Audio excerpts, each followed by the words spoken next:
और चलिए खबरों में आगे बढ़ते हैं। बड़ी खबर का रुख कर लेते हैं। एसआईआर पर सुप्रीम कोर्ट में सुनवाई जारी है। मतदाता सूची संशोधन से जुड़ी याचिकाओं पर सुनवाई है। मतदाता सूची संशोधन पर कोर्ट में सुनवाई हो रही है और ये बड़ी अपडेट आपको खबर से जुड़ी दे रहे हैं। बिहार में 65 लाख मतदाताओं के नाम जो है वो इलेक्शन कमीशन काटेगा और अब इस पूरी लिस्ट को लेकर सुप्रीम कोर्ट में सुनवाई है। बड़ी अपडेट आपको दे रहे हैं इस खबर से जुड़ी, क्योंकि आज इलेक्शन कमीशन की तरफ से एसआईआर जो वोटर वेरिफिकेशन हो रही है उसको लेकर सुप्रीम कोर्ट में सुनवाई है।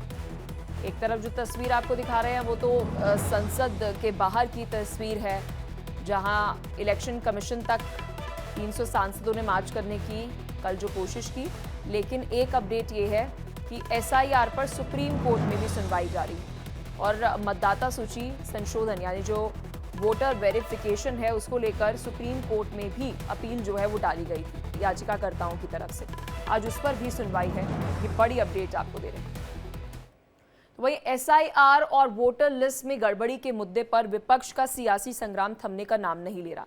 संसद भवन के बाहर एक बार फिर से विपक्षी सांसद एकजुट हुए। राहुल गांधी, प्रियंका गांधी खड़गे की अगुवाई में पूरा विपक्ष एकजुट नजर आया। सफेद कपड़े पहनकर पहुंचे विपक्षी सांसदों ने सरकार और चुनाव आयोग के खिलाफ नारेबाजी भी की।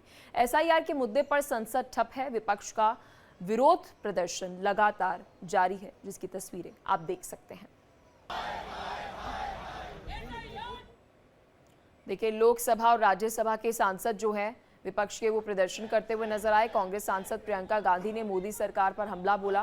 प्रियंका ने कहा कि संविधान बचाने की लड़ाई हम लड़ते रहेंगे। राहुल जी ने सब प्रेस कॉन्फ्रेंस में बताया कि सब फर्जी वोट लगा रखे हैं, सब नाम, पते, रिश्तेदारों के नाम सब फर्जी है। जो राहुल जी ने सब प्रेस कॉन्फ्रेंस में बताया कि सब फर्जी वोट लगा रखे हैं, सब नाम, पते, रिश्तेदारों के नाम सब फर्जी है। हम कॉन्स्टिट्यूशन की रक्षा करते हैं।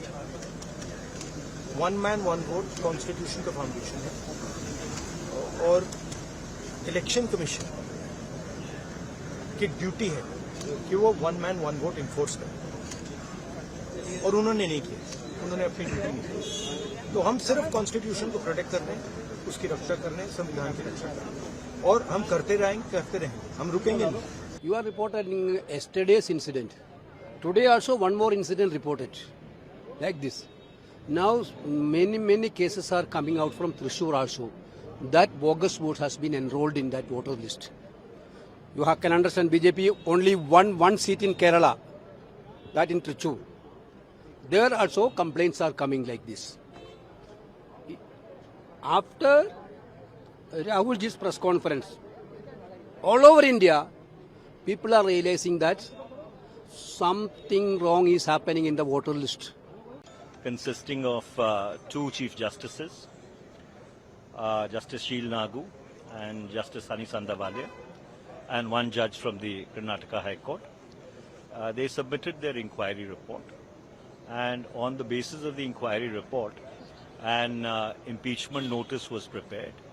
That impeachment notice was moved concurrently in the Lok Sabha and the Rajya Sabha. Based upon that notice, after prima facie finding it in order, the Speaker has constituted a committee under the Judges Inquiry Act. The committee would now, as per the procedure that they would evolve, re-examine this matter and come back with a report. Bihar का दुर्भाग्य है और आप देख रहे हैं लगातार जो है कई वोटर्स का जो है नाम जो है कटा हुआ है और कई लोगों के पास डॉक्यूमेंट नहीं है और कितने बिहार के लोग जो है बाहर जो है गए हुए हैं जो बिहार में ही वोट डालते हैं। तो ये तो एक पूरी तरीके से एक षड्यंत्र है भाजपा का और भाजपा इलेक्शन कमीशन को आगे करके अपना काम करवा रहा है।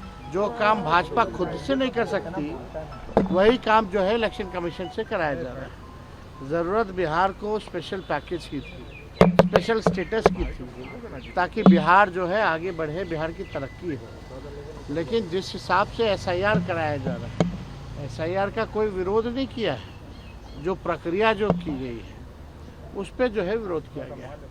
आप लोगों ने देखा होगा डिप्टी सीएम जो है उन्होंने तो खुद ही इलेक्शन कमीशन पे थोप दिया सारे मामला। वो अपने आप को नापाक समझते हैं, उन्होंने कोई गलती नहीं की, तो गलती किसकी है?